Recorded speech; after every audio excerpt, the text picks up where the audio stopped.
Այդպիսի հարցերի մասին դեռ չեմ մտածել, բայց ամեն դեպքում կարևորը ստեղ որ ապրում ենք անվտանգության հարցն է։ Ճիշտ է նկատում մեր քույրիկը, ամենից կարևոր բաղադրիչը մեր երկրի համար դա մեր անվտանգության խնդիրն է,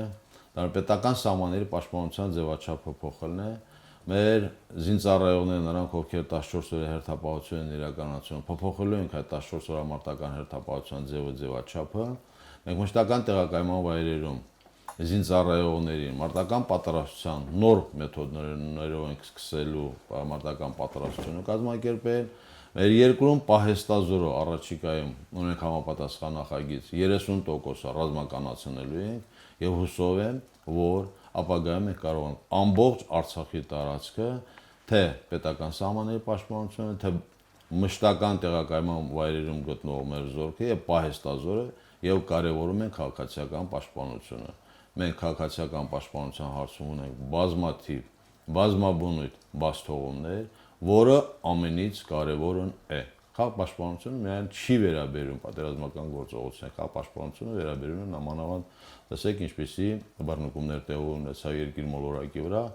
այն է կորոնավիրուսի դեմ պայքարը։ Հուսով եմ, համոզված եմ, վստահ եմ, որ ձեր հետ միասին մենք կարող ենք դա կյանքի կոչել եւ կունենանք ամենից կարևորը անվտանգ Արցախ։ Ես հարցը կտայի ինքս Ղարաբաղի բնակիչ եմ, Ղարաբաղից ոչ միտեղ հնարավորություն չեմ մեկնել, բայց մինչև օրս ոչ բնակարան ունեմ, ոչ աշխատանք ունեմ,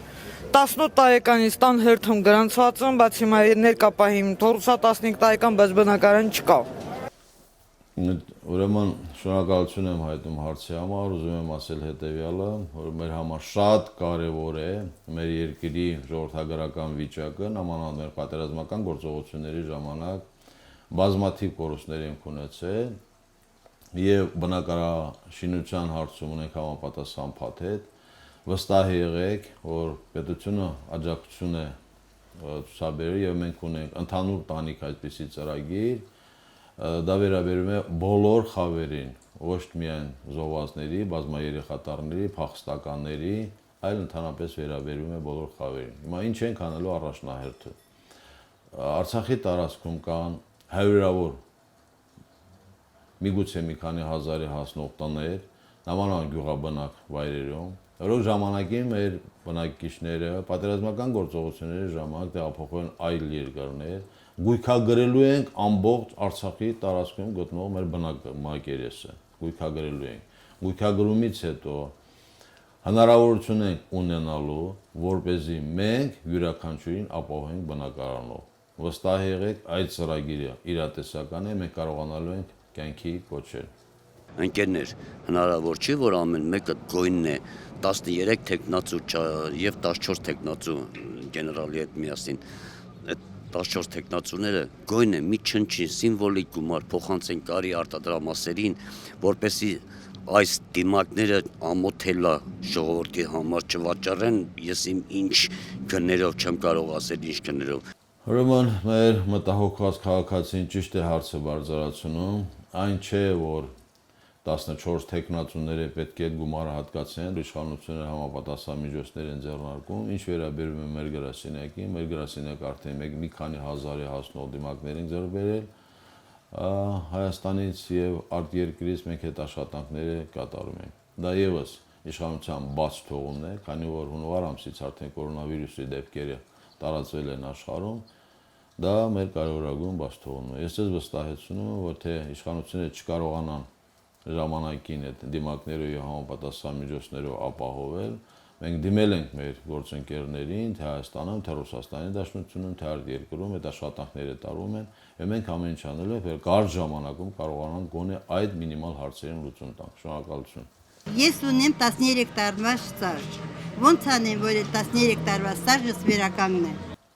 Հարգելի մեր շուկայում աշխատող հաց հարարող, ժենգյալավ հաստխող քույրիկներ,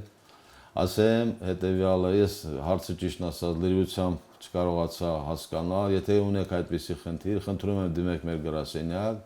մեր գրասենյակում աշխատում են իրավաբանների խումբ, մենք ձեզ կօգնենք, կաջակցենք, որպեսզի այն բոլոր փաստաթղթերը, որը դուք չեք կարողացել այդ ստաժի հարց լուծել, մենք ձեզ կօգնենք այն վերականգնել։ Շնորհակալություն։ Պարոն Վիտալի Բալասանյան, խնդրում եմ հարցից պատասխանեք, դուք դառնաք նախագահ։ Արդյոք կկարողանաք լուծել Առաքել Առաքելյան փողոցում 4-րդ շենքի բնակարանի խաղահարապարակի հարցը։ Մեր շենքը մեծ շենք է, խաղահարապարակ չկա։ Ընդ որում երեխաները վախենում են, բայց թողեն գնան Բաքում խաղալ։ Եվ մեքենաները այնքան շատ են, ավտոտնակներ չկա, դրա պատճառով մեքենաները կանգնում են ուղիղ փողոցում։ Խաղահարապարակ չկա։ Խնդրում ենք երկու հարցով խնդրում եմ ձեզ։ Մի հատ խաղահարապարակ սարքեք երեխաների համար եւ մի հատ էլ ավտոկանգար։ Մեր քույրիկը շատ ճիշտ է անում, որ մտահոգվում է մեր ապագայի համար, մեր երեխաները դա մեր ապագան են, բայց Ղարաբաղում ժամանակ առ ժամանակ դիրում է մի իրավիճակ, որ մենք այնքանով որքանով ենք վերաբերվում, համոզված եղեք, վստահ եղեք, նմանատ ինչ վերաբերվում է երեխաները, մենք 100%-ով կատարենք, միայն Առաքելյան փողոցում չենք այդ հարցը, ամբողջ Արցախի հանրապետության տարածքում։